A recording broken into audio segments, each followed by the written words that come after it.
Hello दोस्तों, आज हम लोग इस लेक्चर में दो समांतर धारावाही चालकों के बीच चुंबकीय बल का निर्धारण करेंगे। पहले फिगर को समझते हैं।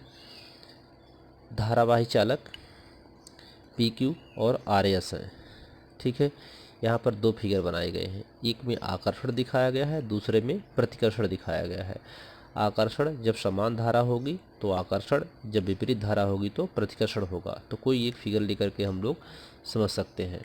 ठीक है, तो फिगर में PQ और RS में यहाँ I1 धारा है, यहाँ I2 धारा है, जो समान रूप से दोनों में धारा प्रवाहित हो रही है। ये PQ PQ धारावाही चालक पहले से ला करके रखा गया है, तो इसमें धारा प्रवाहित हो रही है। तो इसमें जो धारा प्रवाहित हो रही है, हम जानते हैं किसी चालक तार में जब धारा प्रवाहित होती है तो उसके चारों तरफ चुंबकीय क्षेत्र उत्पन्न हो जाता है।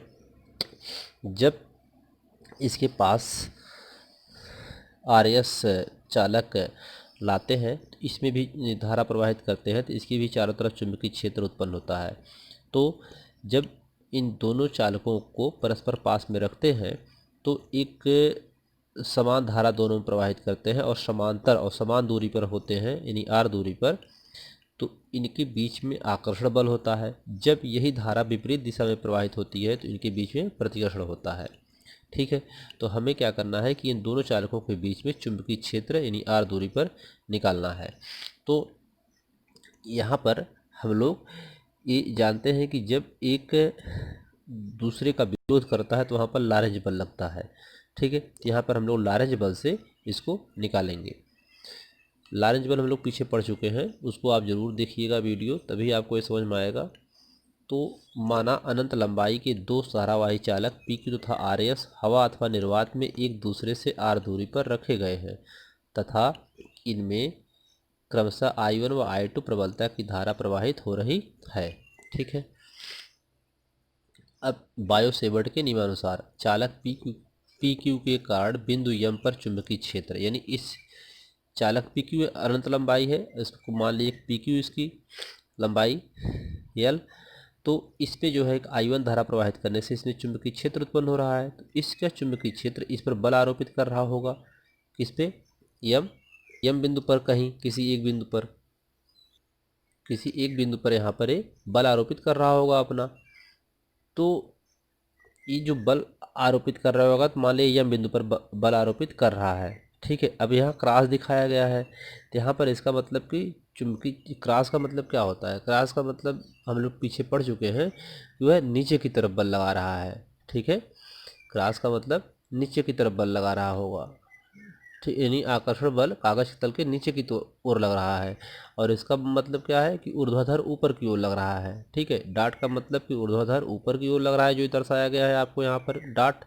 और ये सर्कल में जो क्रॉस दिखाया गया है, ये पीछे भी आपको बताया गया है, इसका मतलब ऊर्ध्वाधर नीचे की तरफ यहाँ पर बल लग रहा है। ठीक है, तो PQRS पर चुंबकीय क्षेत्र की तीव्रता M और N पर लग रहा है। ठीक है, तो बायो-सेवर्ट के नियमानुसार चालक PQ के कारण बिंदु M पर चुंबकीय क्षेत्र की तीव्रता, अब इसके कारण इस बिंदु M पर, ये बिंदु M पर है, मान लीजिए यहाँ पर है, तो इसके चुंबकीय क्षेत्र की तीव्रता B1 बराबर यहाँ B1 है, इसकी चुंबकीय क्षेत्र तीव्रता B1 मानी गई है और इसकी B2 मानी गई है। तो B1 बराबर μ0 4 पाई इंटू 2I1/R होगा। समीकरण नंबर 1 बायो-सेवर्ट के नियमानुसार होगा। ठीक है, अब धारावाही चालक RS की प्रति मीटर लंबाई पर लगने वाला लारेंज बल, अब इस पर जो है, इसके कारण देखिए, इसके कारण इस पर RS पर एक बल आरोपित हो रहा होगा जिसे लारेंज बल कहते हैं। तो उसके लिए फार्मूला क्या होगा? यह बराबर I2 B1 L sine 90 degree. यहाँ पर B2 नहीं लिखा गया, B1 लिखा गया है। क्यों? क्योंकि देखिए, दोनों चालक जो होते हैं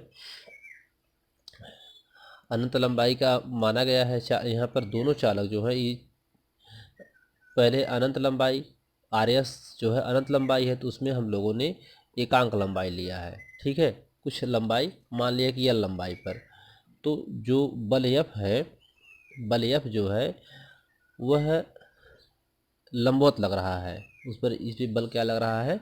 लंबवत लग रहा है।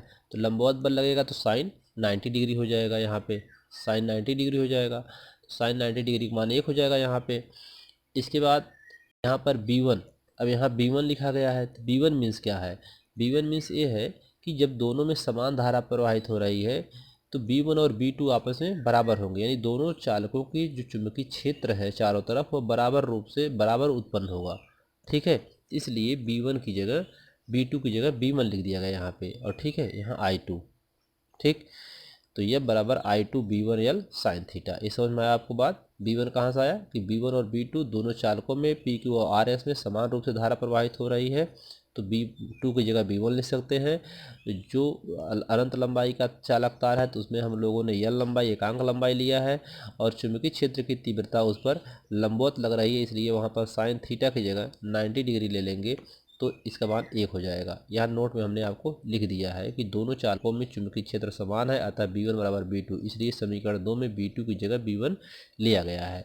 ठीक है, अब यह बराबर यहाँ पर देखिए B1 का मान समीकरण नंबर 1 से यहाँ रख दिया गया, तो I2 बाहर हो जाएगा, B1 का मान रख दिया गया, और L और इसका मान 1 हो गया, तो इसको नहीं लिखेंगे। अब प्रति एकांक लंबाई पर आरोपित चुंबकीय बल, प्रति एकांक लंबाई मतलब यूनिट लंबाई, तो L बराबर 1 हो जाएगा। ठीक है, इसका मान क्या हो जाएगा? 1 हो जाएगा। वहाँ पर यदि लंबाई को एकांक यानी 1 मान लेंगे तो चुंबकीय बल क्या होगा? तब उसके लिए ये सूत्र हो जाएगा यह बराबर μ04 पाई इंटू 2I1I2 अपान R हो जाएगा। ठीक है, प्रति एकांक लंबाई के लिए ये सूत्र होगा समीकरण नंबर 3। ठीक है, तो समीकरण नंबर 3 यहाँ पे हम लोगों को मिला, इसका बल मिला उस पर। ठीक है, अब RS पर, अब यहाँ से ये RS का बल हुआ उस पर लग रहा है।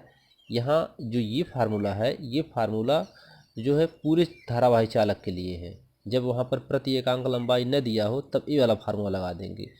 तो इसको आप इस तरीके से इस फार्मूले को और ले सकते हैं यहाँ पर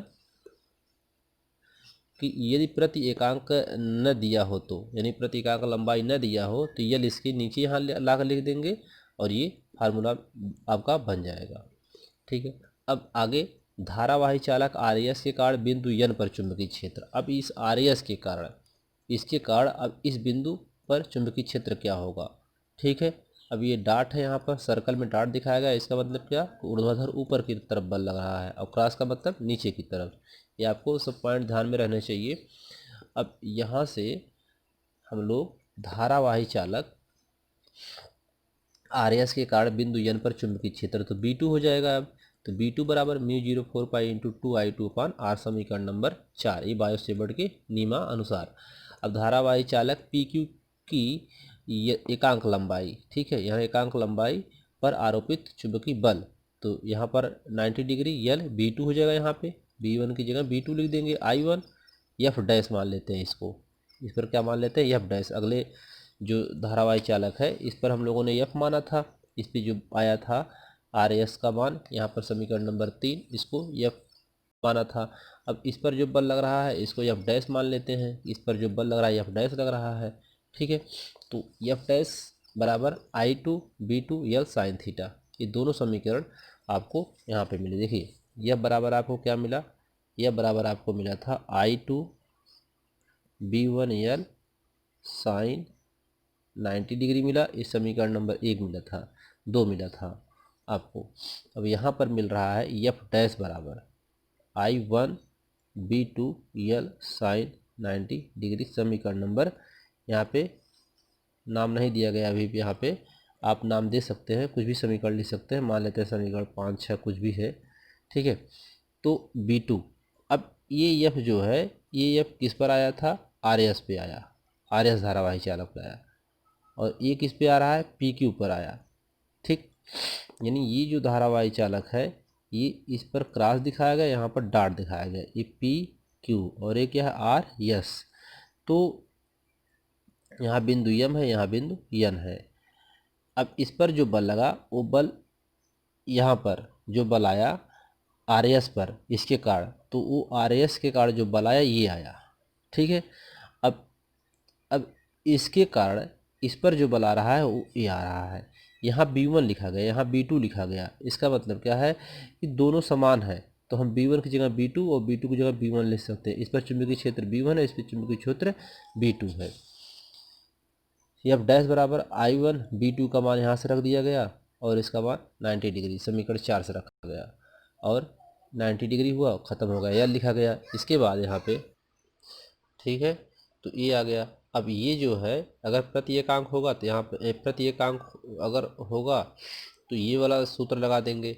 अब ये प्रति एकांक लंबाई के लिए हो जाएगा एफ डैश बराबर μ04 इंटू 2I1 I2R हो जाएगा प्रति एकांक के लिए। अगर प्रति एकांक नहीं दिया तो ये यहाँ बटा करके ये वाला सूत्र लगा देंगे, ये पीछे आपको समझाया गया।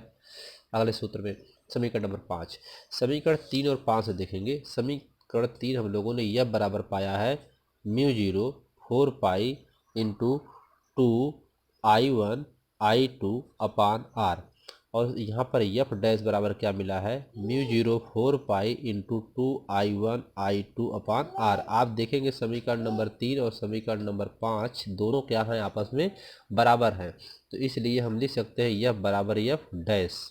ठीक है, यानी जब दो, अब इसको समझिए आप लोग, यहाँ पे नोट में लिख दिया गया है, दोनों समांतर धारावाही चालक एक दूसरे के समान लंबाई पर समान चुंबकीय बल आरोपित करते हैं। इससे क्या पता चला कि जो दोनों धारावाही चालक थे अगर उसमें समान रूप से एक पास रखे जाएं और समान रूप से उसमें धारा प्रवाहित की जाए तो वे एक दूसरे पर समान बल आरोपित करते हैं। यह बराबर एफ डैश, एफ इसका बल है और एफ डैश इसका बल है। ठीक है,